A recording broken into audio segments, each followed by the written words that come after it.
बिस्मिल्लाहिर्रहमानिर्रहीम। Programme focus में आपको खुशामदीद कहते हैं। राइस एक्सपोर्ट पर आज बात करेंगे। पाकिस्तान की जो राइस एक्सपोर्ट है वो $4 बिलियन तक पहुंच गई है। तारीख में पहली दफ़ा चावल की एक्सपोर्ट ने रिकॉर्ड कायम किए हैं और फूड एक्सपोर्ट को मज़ीद बेहतर करने के लिए SIFC कोशिशों में है कि किसी भी तरीके से हम फूड एक्सपोर्ट के ऊपर तवज्जो दें और फूड एक्सपोर्ट को एक साल में $15 अरब तक लेकर जाएँ। लेकिन क्या राइस एक्सपोर्ट मज़ीद बढ़ सकती है? इसमें मज़ीद बेहतरी कैसे हो सकती है? सीड्स की जो फार्मिंग है उस हवाले से पाकिस्तान कहाँ पे स्टैंड कर रहा है और कौन सी नई मार्केट्स में पाकिस्तान इन होकर राइस की एक्सपोर्ट को बेहतर करेगा, इस हवाले से आज हम गुफ्तगू करेंगे। इसके अलावा कंस्ट्रक्शन सेक्टर और रियल एस्टेट सेक्टर पर भी हम फोकस करेंगे। रियल एस्टेट सेक्टर और कंस्ट्रक्शन सेक्टर पर मज़ीद टैक्सेस ऐड ऑन होने वाले हैं। मिनी बजट हो सकता है कि इस माह के आखिर में या अगले माह के शुरू में आए, जिस पर बहुत से सनतकारों को और बिजनेस कम्युनिटी को तहफ़्फ़ुज़ात है कि जो बजट पेश किया गया है इसमें जो टैक्सेस लगाए गए हैं 3,500 अरब रुपए के बड़े बड़े टैक्सेस लगाए गए हैं। अभी हम उसी से इंतहाई परेशान है कि मिनी बजट आने की बात हो रही है। तो मिनी बजट जब आएगा तो रियल एस्टेट सेक्टर पर मज़ीद बम गिरेगा। विथ होल्डिंग टैक्स हो, कैपिटल गेन टैक्स हो या फेडरल एक्साइज ड्यूटी हो, इसमें भी इजाफे की बातें हैं। इस हवाले से भी आज हम बात करेंगे। इसके अलावा ऑटो सेक्टर पर हम बात करेंगे। इंटरेस्ट रेट कम हुआ है। अभी भी खत्ते में यानी एशियाई खत्ते में पाकिस्तान का सबसे ज़्यादा शरह सूद है। इस शरह सूद में कमी के बाद ऑटो सेक्टर थोड़ा सा इंप्रूव हुआ है, नंबर थोड़े से इंप्रूव हुए हैं, फिगर्स अच्छे आ रहे हैं। और फिर इलेक्ट्रिक व्हीकल्स की जो कंपनीज़ हैं बाहर की, वो पाकिस्तान में आके प्लांट लगा रही हैं। और दीवार मोटर्स आप देख सकते हैं कि वो एक इंटरनेशनल इलेक्ट्रिक व्हीकल कंपनी के साथ मिलकर गाड़ियां मैन्युफैक्चर कर रही हैं। तो ऑटो सेक्टर के चैलेंजेस क्या कम होना शुरू हो गए हैं? ये साल ऑटो सेक्टर के लिए कैसा होगा? इंटरेस्ट रेट घट रहा है, ऑटो सेक्टर की डिमांड में क्या इजाफा हो रहा है, क्या क्या चैलेंजेस हैं, क्या क्या खुशखबरी है, इस हवाले से आज हम प्रोग्राम में तफसीली गुफ्तगू करेंगे। लेकिन यहाँ वक्त एक ब्रेक का, हमारे साथ रहिएगा। वेलकम है प्रोग्राम में। इस वक्त हमें ज्वाइन कर चुके हैं रफीक सुलेमान, साबिक chairman rice exporters association of Pakistan. Rafiq साहब, हमारी राइस एक्सपोर्ट $4 अरब तक पहुँच गई। तारीख में एक अहम संगी मील आप लोगों ने अबूर किया, खुशाइन बात है। लेकिन जो मसाइल हैं वो अभी भी जू के तू ही हैं। यह राइस एक्सपोर्ट जो $4 अरब तक पहुंची है, इसके पीछे एक बड़ी वजह यह है कि भारत ने अपना चावल एक्सपोर्ट करना बंद कर दिया था, जिसकी वजह से पाकिस्तान को फ़ायदा हुआ। तो आप समझते हैं कि अगर हम अपने मसाइल के ऊपर काबू पा लें, ख़ास तौर पे बिजली गैस की कीमतों पे, सीड्स फार्मिंग पर, तो मज़ीद इसको बेहतर कर सकते हैं? बिस्मिल्लाहिर्रहमानिर्रहीम। थैंक यू वेरी मच, आपने टाइम दिया जी। देखें, जैसा कि आपने फरमाया कि पिछली साल हमने $4 अरब की एक्सपोर्ट की थी। वजह इसमें कोई शक नहीं कि इंडिया ने एक्सपोर्ट बैन किया हुआ था, इसकी वजह से हमारी एक्सपोर्ट इतनी बड़ी माशाल्लाह। अब इस वक्त जो चैलेंजेस हमें पहले भी थे, एक तो टैक्स का बहुत बड़ा चैलेंज है जो हमें 1% से डाल के 2% के ऊपर इन्होंने ले लिया, जिसकी वजह से हमारी कॉस्ट 1% मुकम्मल तौर पर बढ़ गई ऑन वैल्यू, जो हमें बहुत बड़ा चैलेंज है। और मैंने प्रेस कॉन्फ्रेंस की थी कराची प्रेस क्लब पे, और मैंने कहा भी था कि अगर गवर्नमेंट ने इसको रिव्यू नहीं किया तो हमारा एक्सपोर्ट मुतासिर होगा, और हमारा एक्सपोर्ट इस वक्त मुतासिर हो रहा है। आप देखें, पिछले हफ्ते जो लोकल मार्केट था हमारा 86 स्पेशली, जो कि 124 पे ट्रेड कर रहा था, वो आज 116 रुपीज़ पे ट्रेड कर रहा है। वजह इसकी यही है कि हमारे पास जो ये टैक्स का बर्डन लगा है और ये जो हमारी इलेक्ट्रिसिटी इतनी महंगी है, जिसकी वजह से हमारी लोकल कॉस्ट बहुत बढ़ रही है। हम आपके चैनल के तवज्जुह से फिर गवर्नमेंट से अपील करेंगे कि खुदारा इसको रिव्यू करें और ये चलती फिरती एक ही इंडस्ट्री बच गई है, और इसको माजूर बनाने से बचाएं। क्योंकि देखें, हम पूरी कोशिश कर रहे हैं कि हमारा एक्सपोर्ट ज़्यादा हो और हमारे कंट्री के अंदर फॉरेन एक्सचेंज ज़्यादा है, मगर इस तरीके से अगर सपोर्ट हमको गवर्नमेंट की तरफ से ना मिला तो ये इंडस्ट्री तबाह हो जाएगी। जैसा कि आपने देखा है कि टेक्सटाइल भी तबाही की तरफ जा रही है, और इस वक्त फार्मर्स जो है वो पेडी अपनी बेचने के लिए बेहद जो है वो कोशिश कर रहे हैं कि उनको कुछ पैसे अच्छे मिल जाएं। अगर ये इसी तरीके से रहा तो जिस तरह गंदम की फसल के ऊपर बड़ा जवाल आया हुआ है, इसी तरह चावल के ऊपर खुदा ना खासा ना है। हमने चावल पे बहुत मेहनत की और इसको $4 अरब के हम लोग लेके गए, और अभी भी हमारी कोशिश यही होगी कि हम इंटरनेशनल मार्केट में हमारे रेट्स ऐसे दें, स्पेशली चाइना के अंदर, ईस्ट अफ्रीका के अंदर, फार ईस्ट के अंदर, कि वो हमारे चावल को भी एक्सेप्ट करें और हमारी प्राइस को भी एक्सेप्ट करें। और अभी जैसा कि आपको पता होगा कि पिछले हफ्ते जो है वो इंडिया ने बासमती के ऊपर मिनिमम एक्सपोर्ट प्राइस अपनी हटा दी है। तो एक बड़ा ये धचका हमें पाकिस्तानी एक्सपोर्टर्स को लगा है। हमने पिछले 2 महीने के अंदर जो हमारा फिस्कल ईयर नया स्टार्ट हुआ, इसके अंदर हमने पाकिस्तान की बासमती को एक्सपोर्ट के अंदर 136% का इंक्रीज किया है। फिर 24-25 के अंदर जो हमने 187,016 मेट्रिक टन का एक्सपोर्ट किया है, जो कि यही अगर हम लास्ट ईयर देखें तो वो 79,257 मेट्रिक टन का एक्सपोर्ट था। तो ये खातिर का इजाफा हुआ। अब इंडिया ने एक्सपोर्ट प्राइस अपनी मिनिमम हटा दी है, तो यकीनन प्राइस के अंदर बहुत बड़ा हमें चैलेंज मिलेगा, हमारी बासमती को एक बहुत बड़ा चैलेंज मिलेगा। और बहुत सख्ती के साथ रूमर्स आ रही है कि अभी वाइट प्राइस के ऊपर भी एक्सपोर्ट अपनी हटा देगा। तो वो अगर हटा देगा तो एक और धचका हमें लगेगा, और ये जब धचके लगेंगे और उसके साथ हमें टैक्सेशन का भी धचका लगेगा, इलेक्ट्रिसिटी का भी धचका लगेगा, तो आप समझ सकते हैं कि चारों तरफ से हमें मार पड़ेगी और हम सर्वाइव नहीं कर पाएंगे। जो हमने इतनी मेहनत से $4 अरब कमा के दिए, वो $4 अरब फिर हमें, तो मैंने कहा भी था कि अगर इस तरीके के ये इकदाम करेगी गवर्नमेंट, रिव्यू नहीं, $4 अरब हरगिज हरगिज हरगिज हम नहीं कर पाएंगे। तो हमें गवर्नमेंट को बहुत संजीदगी से सोचना पड़ेगा कि आगे का लाया अमल क्या करें, और ये सही वक्त अभी है। अभी भी मैं समझता हूँ कि गवर्नमेंट को लेट हो गई है, गवर्नमेंट को पहले बहुत पहले सोच लेना चाहिए, और इनको वॉर फुटिंग के ऊपर जो है ना ये मीटिंग कॉल करनी चाहिए मिनिस्ट्री ऑफ कॉमर्स के अंदर, मिनिस्ट्री ऑफ फाइनेंस के अंदर। और मैं समझता हूँ कि इसको प्राइम मिनिस्टर को चेयर करना चाहिए कि वो फौरी तौर पर फैसला लें उसी मीटिंग के साथ। इस वक्त अब चावल के एक्सपोर्टर, चावल के काश्तकार, जो हमारे इतने सारे सिंध, पंजाब, बलूचिस्तान के अंदर मिलर हैं, उनके साथ क्या होगा, इनका फैसला हमारे प्राइम मिनिस्टर के हाथ में है, हमारी गवर्नमेंट के हाथ में है। अगर वो चाहें तो ये आगे निकलेंगे, और अगर ये वो नहीं चाहेंगे, सही टाइम पर फैसला नहीं लेंगे, क्योंकि देखिए कुर्बानी जो है ना वो वक्त पे दी जाती है जी। अगर आपसे कुर्बानी नहीं तो फिर बाद में कुर्बानी का कोई फायदा नहीं है। मगर रफीक सुलेमान, ये जो प्राइम मिनिस्टर के सामने इतने सारे चैलेंजेस हैं, इसके बावजूद भी प्राइम मिनिस्टर की डिमांड है, trade development authority of Pakistan को उन्होंने कहा है कि वो राइस के एक्सपोर्ट को 6 से 7 अरब डॉलर तक लेकर जाएं। तो ये सब कैसे मुमकिन होगा जब इतने चैलेंजेस उनके भी इल्म में है और आप भी हमें बता रहे हैं? सर, आप ये अपने चैनल के ऊपर आज मेरी बात नोट कर ले, ये 4 बिलियन भी क्रॉस कर जाएगा तो ये बहुत बड़ा मेरेकल होगा। ऐसे हालात के अंदर $4 बिलियन को हम छू भी नहीं सकते। जो ये हमारे साथ किया जा रहा है, राइस एक्सपोर्ट इंडस्ट्री के साथ जो किया जा रहा है, ये बहुत बड़ा एक जुल्म है। और मैं ये कहता हूँ कि प्राइम मिनिस्टर साहब को फौरन जो है ना इसके ऊपर इनिशिएटिव लेना चाहिए राइट टाइम के ऊपर, और इन सबों को बचाना चाहिए, क्योंकि इस पे खाली राइस एक्सपोर्टर नहीं है, इस पे मेरा फार्मर जो है ना वो रोड पे आ जाएगा, मेरा फार्मर परेशान हो जाएगा। मेरा फार्मर ने जो कर्जा लेकर के फसल लगाई है वो पैसे कहाँ से दे, वो वॉश आउट हो जाएगा। हमें सबसे ज्यादा फिक्र हमारे फार्मर की, क्योंकि फार्मर जिंदा है, फार्मर 2 पैसे कमाएगा तो हम लोग चलेंगे, अगर फार्मर नहीं कमाएगा तो हम भी नहीं चल सकते। यानी आइंदा आने वाले दिनों में आप मुल्क भर में चावल की कीमतों में कमी देख रहे हैं या इजाफा देख रहे हैं? कमी देख रहे हैं सरकार, बिल्कुल कमी होगी, इसमें कोई रॉकेट साइंस ही नहीं है कि ऊपर प्राइस किस तरह जा सकता है, मुझे बताएं इस कंडीशन के अंदर। क्योंकि जो चावल के पैसे हमने किसान को देने तो वो तो हमसे गवर्नमेंट लेके जा रही है, जो हमारा 1% टैक्स भर गया। फॉर एग्जाम्पल अगर हम $1000 की चीज बेच रहे हैं तो उसके अंदर $10 जो है वो तो गवर्नमेंट आ रही है, वही $10 हम उसको देते फार्मर को तो फार्मर खुश हो जाता। यानी आइंदा आने वाले दिनों में, आइंदा सालों में हम $4 अरब की राइस एक्सपोर्ट भी नहीं कर सकते। लुब्बे बात ये है। नहीं सर, ये 2025 में नहीं कर सकते। अगर कर सकते हैं, अगर इन्होंने सही इनिशिएटिव ले लिया सही टाइम के ऊपर तो हम कर लेंगे, और अगर इन्होंने और सही टाइम के ऊपर इन्होंने एक्शन ले लिया गवर्नमेंट ने तो हो जाएगी, अदरवाइज नहीं होगी, नहीं होगी, नहीं होगी।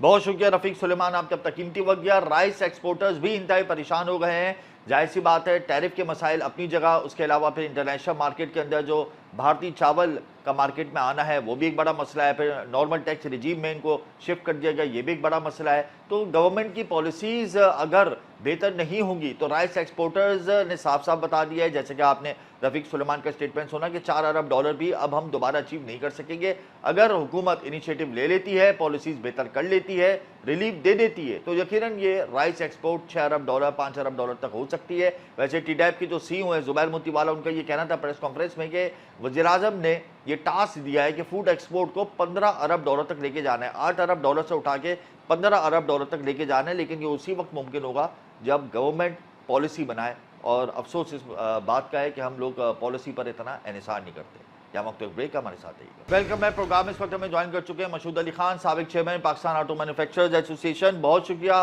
मशहूद साहब। ये बताएं, इलेक्ट्रिक व्हीकल्स अब पाकिस्तान में भी बढ़ रही हैं, लोकल जो हमारे वेंडर्स हैं वो अब इलेक्ट्रिक व्हीकल्स बना रहे हैं इंटरनेशनल वेंडर्स के साथ मिलकर, तो क्या अब हम ये समझें कि लाइन ड्रॉ हो गई ऑटो सेक्टर के हवाले से?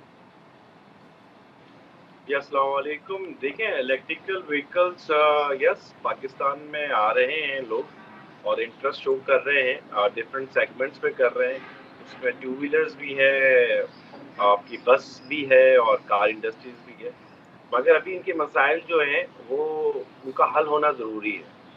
ये हल इंशाल्लाह होंगे आने वाले वक्त में, तो इसका फिर आप कहेंगे कि कंज्यूमर को उसका एडवांटेज है। अभी ये एक इनिशिएटिव है, एक स्टार्ट है। जी, तो मसाइल क्या-क्या हैं और वो आप समझते हैं कि बहुत जल्दी हल हो जाएँगे या उसके लिए हमें फिर पॉलिसी बनानी होगी? क्योंकि हमारे मुल्क में पॉलिसी तो बनती नहीं है, ख्वाह वो लॉन्ग टर्म हो या शॉर्ट टर्म हो। नहीं, देखिए, बनानी तो पड़ेगी सर। 77 इयर्स हो गए जिस मुश्किलात से गुजर रहे हैं, जी, ये उन्हीं फुकदान है जिसका आज हम असर देख रहे हैं अपने सराउंडिंग में।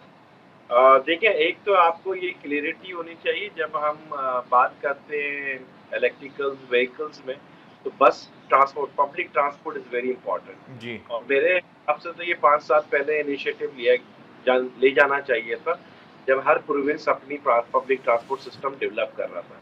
तो ईवी को अगर हम उनके ओईएम्स को, जैसे अभी हमने सुना है कि सिंध के अंदर एक ओईएम ये इनिशिएटिव ले रहा है और वो अपने प्लांट पे इलेक्ट्रिकल व्हीकल्स बस बना रहा है। ये बहुत अच्छी न्यूज़ होगी कि हम अपनी पब्लिक ट्रांसपोर्ट को इलेक्ट्रिकल व्हीकल्स में करें।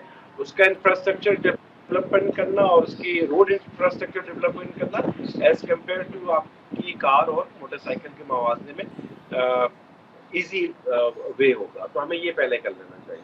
फिर आप आते हैं टू व्हीलर्स पे, फिर आप आते हैं कार इंडस्ट्रीज के लिए। कार इंडस्ट्रीज के लिए इसी तरह उसका इंफ्रास्ट्रक्चर आपको डेवलप करना है। बेसिक इंफ्रास्ट्रक्चर तो आपको गवर्नमेंट को ये इनिशिएटिव लेना होगा कि देखिए, एक बिजनेस एंटरप्रेन्योर के साथ टेक्नोलॉजी को पाकिस्तान लेकर आ रहा है, यही वो कर सकता है। जी। बाकी इंफ्रास्ट्रक्चर का प्रोवाइड करना ये गवर्नमेंट ऑफ पाकिस्तान का काम है और ये इनको लेना चाहिए। इंफ्रास्ट्रक्चर बेहतर हो सकता है हमारे मुल्क का? आप समझते हैं कि इंफ्रास्ट्रक्चर की बेहतरी के लिए हुकूमत सीरियस है? सीरियस कितनी है ये तो आप मुझसे ज़्यादा बेहतर जानते हैं, मगर अगर आप ये इंफ्रास्ट्रक्चर प्रोवाइड नहीं करेंगे तो जो लोकल एंटरप्रेन्योर्स हैं, जो अपनी इस जो भी पाकिस्तान में इंडस्ट्रियल जोन है उसमें जो काम कर रहे हैं, वो अपने आप में मुश्किलात में हैं। तो ऐसी सूरत हाल में किसी फॉरेनर कंपनीज को लाना और उनके साथ इन्वेस्टमेंट करना, ये बहुत मुश्किल मरहले में दाखिल होंगे हम। तो बेहतर होगा कि हम ये इंफ्रास्ट्रक्चर डेवलप करें और इसके लिए लोकल एंटरप्रेन्योर्स का ट्रस्ट बिल्डअप करें, उनको कॉन्फिडेंस दें, उनको सपोर्ट करें। तो इस वक्त जितना आपने जोर लगाया फॉरेनर्स को डायरेक्ट इन्वेस्टमेंट के लिए, मैं हमेशा कहता हूँ इतना उसका 25% भी आप लगाएं लोकल डायरेक्ट जी। इन्वेस्टर्स पे, लोकल एंटरप्रेन्योर्स पे, तो उसका अच्छा रिजल्ट मिलेगा।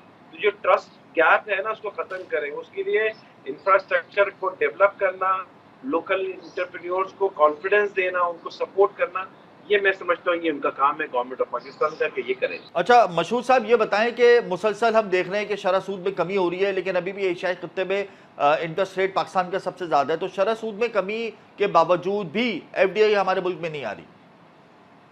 नहीं, एक तो देखें, इस वक्त एक काफ़ी अरसे के बाद हमने देखा है कि इंटरेस्ट रेट आपका डाउनवर्ड ट्रेंड की तरफ आया है। जी, मगर ये ट्रेंड मैं देख रहा हूँ और आज के जो 17.5 का इंटरेस्ट रेट है, स्पेसिफिकली अगर मैं ऑटोमोटिव इंडस्ट्रीज के लिए बताऊँ तो ये कोई बहुत ज़्यादा कम बैक नहीं करेगी ये ऑटोमोटिव जी, इंडस्ट्री, अनटिल जब तक आप इंटरेस्ट रेट को सिंगल डिजिट पे नहीं लेकर आते, तब तक ये इंडस्ट्री कम बैक नहीं करेगी। तो ये अभी आपको ट्रस्ट और बिल्डअप करना है, कॉन्फिडेंस और आपने लोकल एंटरप्रेन्योर्स को देना है, ताकि वो अपने लोकल रिसोर्सेज में रहते हुए अपनी इन्वेस्टमेंट करते हुए फॉरेन डायरेक्ट, इस वक्त फॉरेन डायरेक्ट इन्वेस्टमेंट तो डायरेक्ट इन हालात में बड़ा मुश्किल है। मैं ऑटोमोटिव सेक्टर की पॉइंट ऑफ व्यू से कह रहा हूँ कि जी। आप ऑटोमोटिव में लेकर आना चाहते हैं, तो वो थोड़ा सा चैलेंजेबल है। तो इसमें टाइम लगेगा मुझे लगता है। इंटरनेशनल जब तक कंपनीज जो पाकिस्तान में आके इन्वेस्टमेंट कर रही हैं ऑटो सेक्टर में, उनके लिए रेट ऑफ रिटर्न भी अब इतना ज़्यादा पुरकशिश नहीं रहा, तो रेट ऑफ रिटर्न को बेहतर करने के लिए हुकूमत को कौन से पॉइंट्स पर फोकस करना होगा? देखें, इस वक्त जो बेसिक चैलेंज है ना गवर्नमेंट को, जी, वो इम्पोर्टेंट है वो किसी तरह से अपना इंटरप्रेन्योर्स के साथ या इंडस्ट्रियलिस्ट के साथ एक ट्रस्ट बिल्डअप करें, जो गैप है। जी, और दूसरा इकोनॉमिकली जो आपको चेंजेस करनी है वो आपको अपने ना सिर्फ इंटरेस्ट रेट को बेहतर करना है, फाइनेंस को की पॉइंट ऑफ व्यू से दूसरी चीज़ों को आपने बेहतर करना है, ये आपने ग्रेजुअली इम्प्रूव करना है।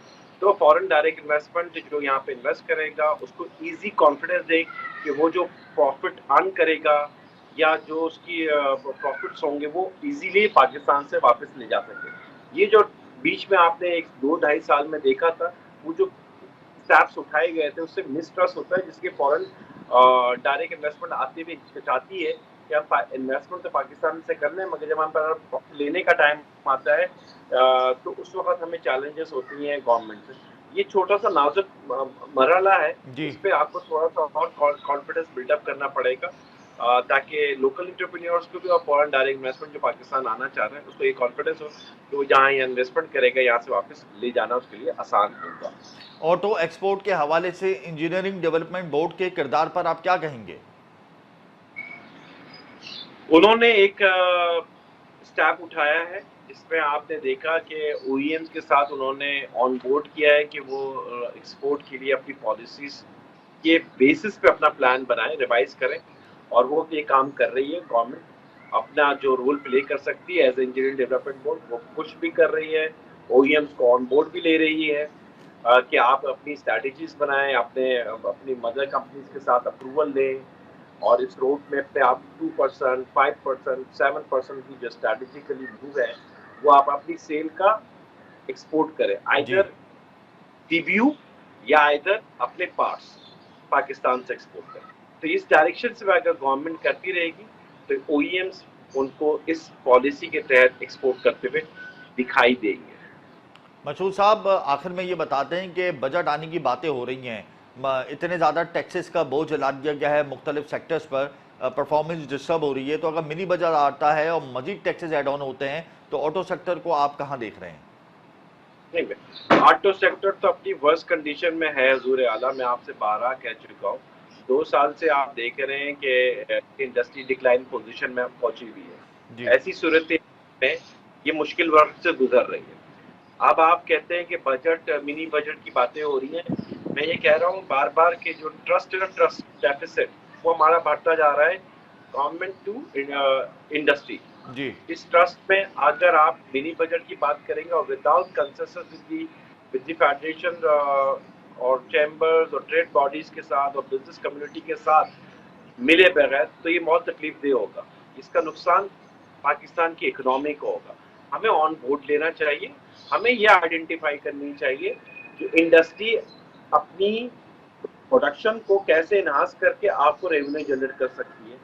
गवर्नमेंट आइडेंटिफाई कर रहे हैं कि गवर्नमेंट किस तरह से अपने पर्सनल बजट्स को, जो अपनी रिसोर्सेज है, उसको कट डाउन करके कैसे वो सेविंग कर सकते हैं। ये टू वे है, ये सिंगल वे नहीं होगा कि यार आप इंडस्ट्री में बोझ डालते रहें, इंडस्ट्रियलिस्ट पे आप प्रेशर डालते रहें और उन्हीं को रहे। Is a two way.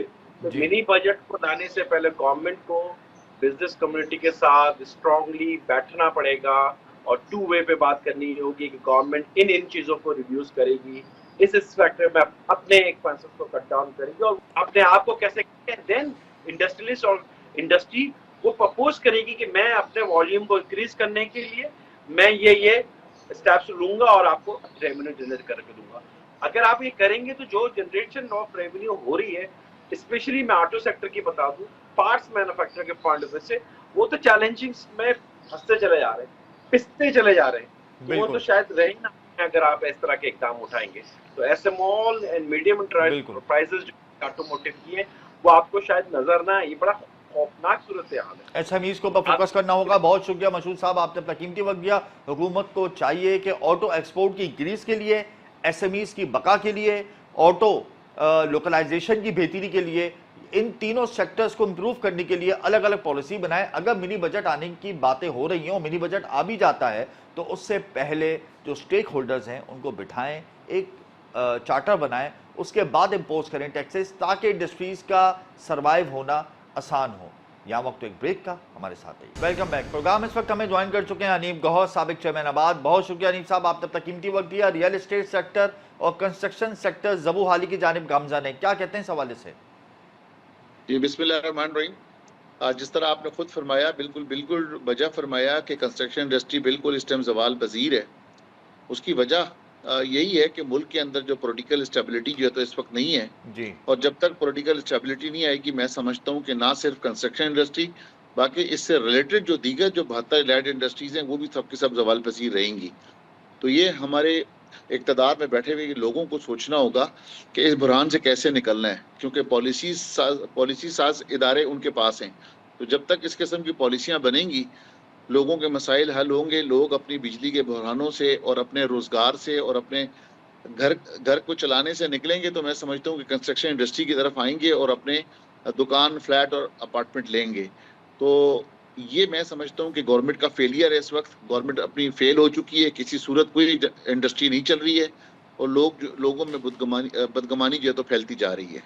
Hanif साहब, फेडरल एक्साइज ड्यूटी का ऐलान हुआ बजट में, आप लोगों के ऊपर इम्पोज हो गई। आबाद फेडरल एक्साइज ड्यूटी के खिलाफ अदालत में जा रहा है, इतनी ताखीर क्यों कर रहा है आबाद? वजह क्या है? क्या मिनी बजट आने का इंतजार कर रहा है कि मजीद टैक्सेस लग जाएं? तो इसकी सर्वाइवल के लिए आबाद का किरदार भी इतना मुतासर कुन तो नहीं है। आबाद जा चुका है एफईडी के खिलाफ और 2 अक्टूबर कोर्ट में डेट सिंध हाई कोर्ट में लगी हुई है और 2 अक्टूबर को जो जजेस साहबान सुनेंगे कि आफ्टर 18th अमेंडमेंट जो है ये एफईडी जो तो फेडरल गवर्नमेंट नहीं ले सकती जी। तो इस वजह से वो केस चलेगा और हम उम्मीद करते हैं कि हमें इस पर स्टे मिल जाएगा एफईडी के खिलाफ और हुकूमत को फिर बताना पड़ेगा कि एफईडी कैसे चार्ज कर सकते हैं।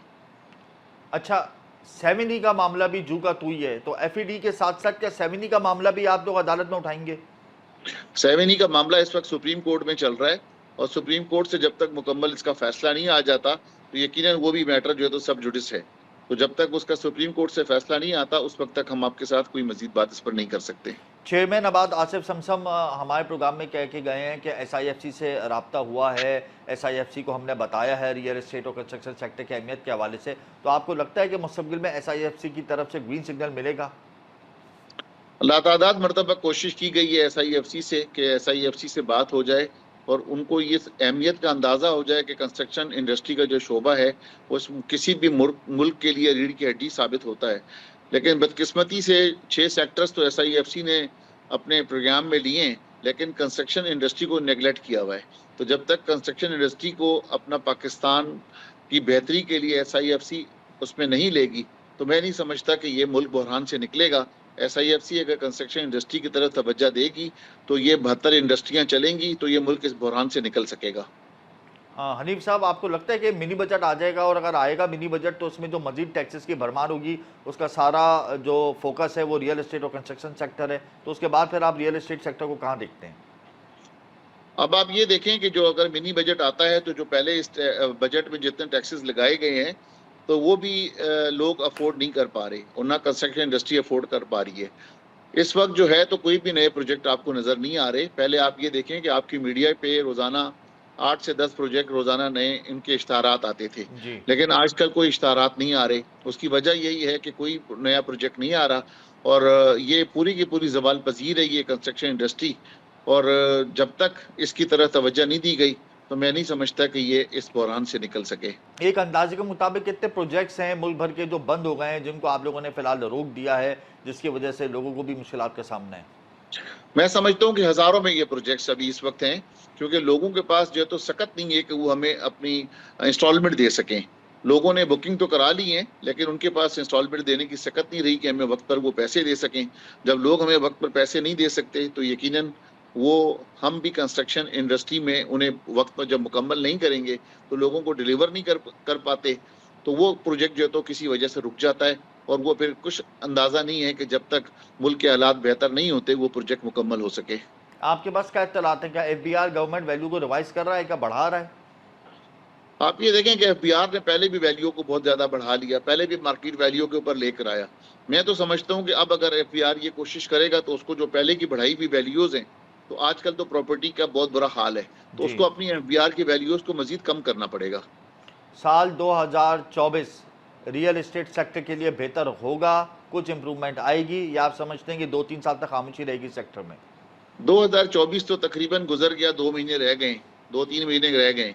मैं नहीं समझता कि 2024 में क्या कि 2025 में भी कोई बेहतरी नज़र नहीं आ रही। ये काफ़ी अरसे तक इस इंडस्ट्री में बेहतरी नज़र नहीं आ रही। जब तक मुल्क के अंदर हालात बेहतर नहीं होंगे, पॉलिटिकल स्टेबिलिटी नहीं आएगी, तो ये मुल्क नहीं चल सकेगा। बहुत शुक्रिया हनीफ साहब, आपने अपना कीमती वक्त दिया। सियासी अदम इस्तेहकाम की वजह से कारोबार इंडस्ट्रीज शदीद मुतासर हैं। रियल एस्टेट और कंस्ट्रक्शन सेक्टर को बेहतर बनाने के लिए हुकूमत को पॉलिसी बनानी होगी। SIFC को समझना होगा कि इस सेक्टर की तरजीहात क्या हैं। Real estate sector, construction sector से मुंसलिक 72 एलाइट इंडस्ट्रीज़ हैं जो जिनका पहिया चलता है। ओवरसीज़ पाकिस्तानी भी सबसे ज़्यादा पैसा इसी सेक्टर में पार्क करता है, लेकिन अफसोस इस मुकाम पर है कि सेमिनी टैक्स लग गया, FED लग गई, इतने ज़्यादा टैक्सेस इस सेक्टर पे इम्पोज कर दिए गए जिसकी वजह से रियल सेक्टर की जो परफॉर्मेंस है वो दिन ब दिन डिक्रीज़ हो रही है। बहरहाल हुकूमत को इस हवाले से भी फोकस करना होगा। यहाँ प्रोग्राम का वक्त ख़त्म होता है। मुझे मेरी टीम को इजाज़त दीजिए। अल्लाह हाफ़िज़।